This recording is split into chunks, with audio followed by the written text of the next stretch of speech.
Hello guys and welcome back to Big Brother, and today we have got another crazy week to talk about. It seems like the crazy weeks do not stop in Big Brother at the moment. Every single week is wild and yet another veto is set to be used. This is the 8th week in a row that the veto will have been used, and someone not on the block beforehand will be heading home.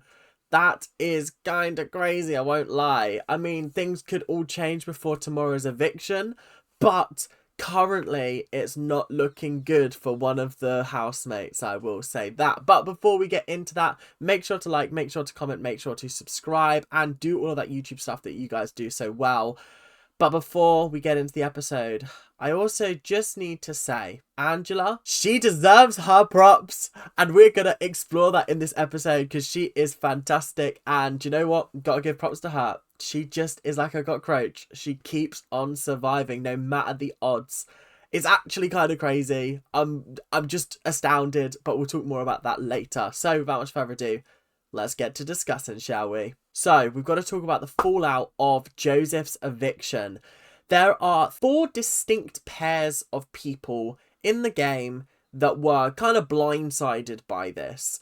We had Chelsea and Mackenzie, who actually flipped their vote from Chemo to Joseph to evict because of Chemo's exit speech. Now, I've seen on Twitter that this is probably the first time that someone's exit speech has genuinely impacted somebody else's vote, which is kind of crazy, I gotta be honest. But I think that goes so hand in hand with how chaotic and crazy this season has been. There has been no definite vote before the eviction night, essentially. There's been, oh yeah, we're going to vote for this, we're going to vote for this. But I'm going to be honest, 9 times out of 10, the decision is made in the 2 minutes before the eviction actually happens, after the AI arena. This week is going to change that because there's no more AI arena. But I gotta say, Chelsea and Mackenzie, they pulled a blinder to get Joseph out of the house. I really was surprised by that. Next up, we have Quinn and Cam, who were both kind of blindsided. I'd kind of put Leah into this group as well. I think they just found themselves on the wrong side of the house, which is kind of sad. I feel bad, but it is what it is. They were kind of shocked to find out that Chelsea and Mackenzie flipped on them, especially after the previous week they worked as a group to get Tucker out of the house. So I feel like this was just a little bit of a slap in the face for them. We also have Rubina and Tikor, who were obviously happy that Chemo was still there. And then we had Chemo and Angela, who had to have a little conversation being like, right, I'm really sorry. I'm really sorry, Chemo. I wanted to keep you here, but I didn't think we had the numbers, so I just thought I'd vote with the group, and then look where that's ended up. And Chemo was literally like, oh, that's okay. But then in his confessionals, he was like, I'll remember this, Angela. And I was like, didn't you do the exact same thing the week before when it was Tucker versus Angela, and you voted to get Angela out of the house, but you ended up in the minority because you thought you were in the majority? Yeah, you remember that? Let's not be hypocritical, shall we? Let's not. It's not a good colour on you. So, up next, we have the Ding Cam HOH challenge. Now, this was actually quite entertaining. Throughout the night before, they were basically told to watch some clips of people arriving at the Big Brother house. Lisa was there with her glitter. There was a Amazon swine delivery person. It was weird. It was an odd set of videos to watch.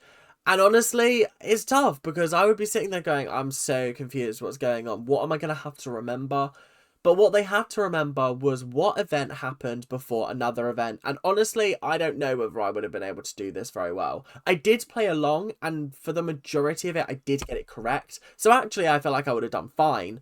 But I gotta say, some people did absolutely phenomenally in this challenge. I mean, there were 4 people out of 8 by the end of the competition that had to go into a tiebreaker. That usually doesn't happen. And for them to get every single question correct, kind of crazy, I gotta be honest. So we ended up with MJ, Chemo, Cam, and Chelsea in the tiebreaker. The tiebreaker was something along the lines of like, how long in seconds did the HOH challenge last week take? You know, the chicken one, the which one came first, I think it was called. I thought that was an interesting tiebreaker. It's always some kind of maths involved, and I don't remember how long it took them. I think it was like an hour or something. I don't know. But anyway, it was interesting. It was fun. Chelsea did win HOH, which I think puts her in a very unique position. She's now the second person, technically third if you count Quinn, to win HOH twice. And I gotta be honest, big props to her. So now we're going into Chelsea's HOH, which I think is going to be a messy one. She wants to keep it nice and clean. She wants to put Angela up. But Angela comes to her after already talking to Cam, and Cam basically not putting in a word for her like he said he would. But anyway, she went to go talk to Chelsea and was like, I don't think putting me up is the smartest decision. You've got people in this house that are coming for you. I'm not coming for you. I'm an easy option. I've been up on the block so many times already. Chelsea's like, yeah, but Taylor was also up on the block many, many times, and she still fought, she still did it, she still won. And Angela's sitting there going, oh, yeah, fair enough, fair enough. But also, like, just don't put me up. Just don't put me up. And I agree. I feel like there is currently a huge threat in the form of Chemo, Tikor, and Rubina. They are a trio. They are a tight trio. There is no dismantling that group without sending them to the jury house. So the best plan you can do this week, put two of them up on the block. It's going to suck and it's not going to be fun, but it means that you weaken their numbers and it gets you a step closer to the end of the game.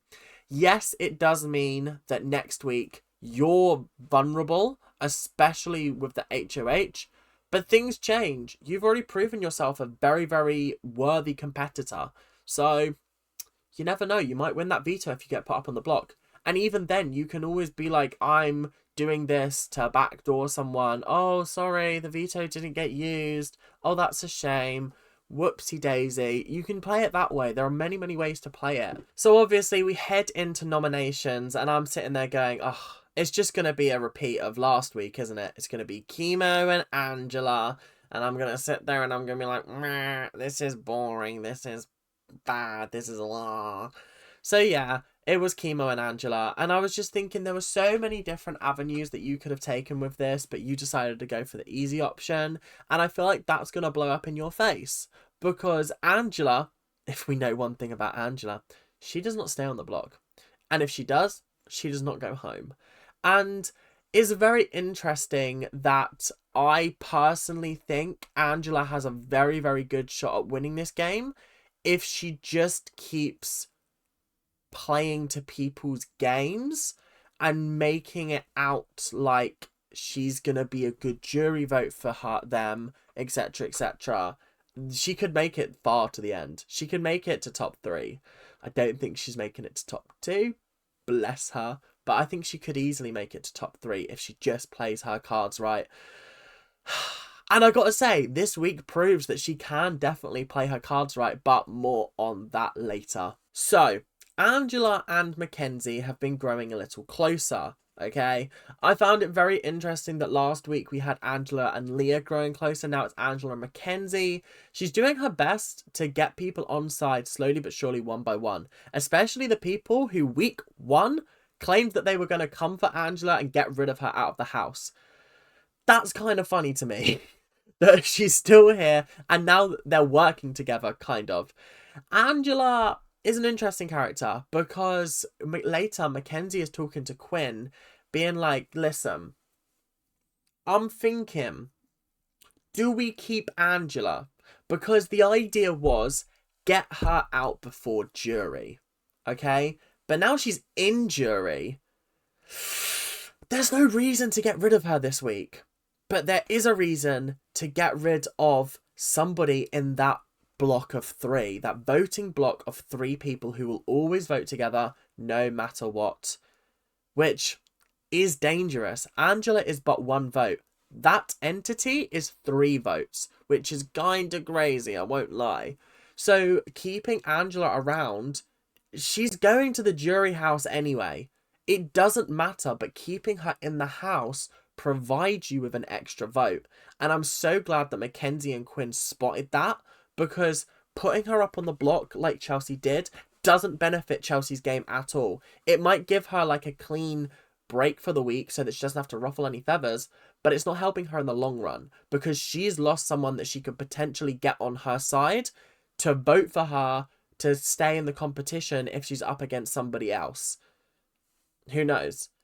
So, obviously, they go and pitch this to Chelsea. And Chelsea's like, you have a point, you know. You have a point. So maybe what we're going to do is we're going to vote Chemo out and keep Angela and blindside them that way. Is that going to work out? Maybe not, but we'll see about that in a second after we talk about the most disastrous veto competition in recent memory. So, what's the drama with all of these veto competitions? Well, let me just put it this way. Shocking. Shocking. Like, it was actually bad. It was OTEV, and OTEV's a really, really fun one because it's basically like quiz questions about the game that you've played so far. You got to find someone. People get eliminated one by one. This game, it lasted one round. It lasted one round, which is wild. That's kind of crazy for this kind of competition.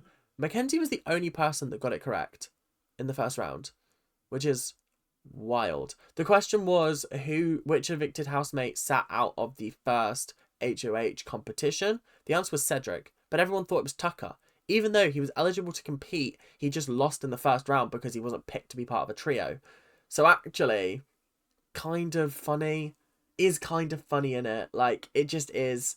Because Mackenzie was the only one that clocked that.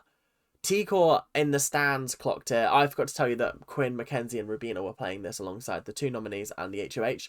But either way, all of them were just absolutely shocking and horrendous at this. And they all lost. And Mackenzie managed to win off of one round. That's never happened before in the history of OTEV. I don't think it's happened in the history of this competition. For someone to win on just one round of something. I could be completely wrong. I don't know.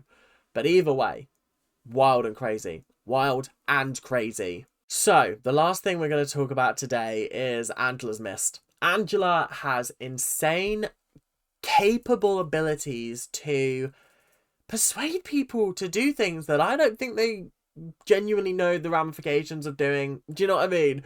So, essentially, she couldn't sleep. She was like, there are people not in their beds. Something weird is going on here. So, she decides to go out into the garden and clocks T-Core, Rubina and Chemo. Fairly standard. They're basically a very obvious trio. But she also clocks Quinn and Leah out there with them.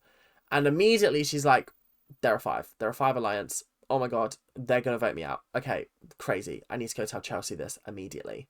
So the next day she tells Chelsea, she goes, those five made an alliance. Now the thing is, that's not strictly true. But I think Angela believes it's true. And therefore, you can't have a go at her for lying, because I genuinely do believe that she thinks that these things are real. And that is what makes her so endearing, I think, to me, is because she's such a good player based off of, like, horrendous false information. So, obviously, she's gone to Mackenzie and been like, look, these guys have an alliance without you. Like, rah, we need to sort that out. And they're like, oh no. And with Mackenzie already having the veto, Chelsea goes to Mackenzie and goes, use the veto on Angela. Let's put Quinn up. And I'm sitting there going, huh? How has this happened? How have we gone from Angela being the target to Angela being saved by the veto and Quinn being the target now? How has this happened? But also, putting Quinn up is the worst decision because Quinn is not the target here. Chemo, Rubina and T-Core should be the target because they're a group of three. You shouldn't be targeting the group of two, which is Quinn and Leah, over the group of three. It just doesn't make sense and it's not computing in my brain. But either way, you can't fault Angela for getting herself off the block potentially. We still haven't seen the veto meeting because they decided to end the episode before that happened, which I was fuming about. But we'll see that tomorrow, I guess. But anyway, either way, brilliant. Amazing. I'm so happy. I just cannot believe that this has actually happened the way it has. The fact that Angela, I mean, it's been confirmed on live feeds, but Angela has been taken off of the block 3 times by 3 different people. That is wild and crazy. And I think that just speaks to her game. It speaks volumes about her game. So big claps. Big well done. So that is all we've got time for today. Thank you guys for watching. Hope you guys have enjoyed. Make sure to like, comment, and subscribe. I will see you guys tomorrow for the eviction. But until then, keep on ranting. And I'll see you guys later. Bye now.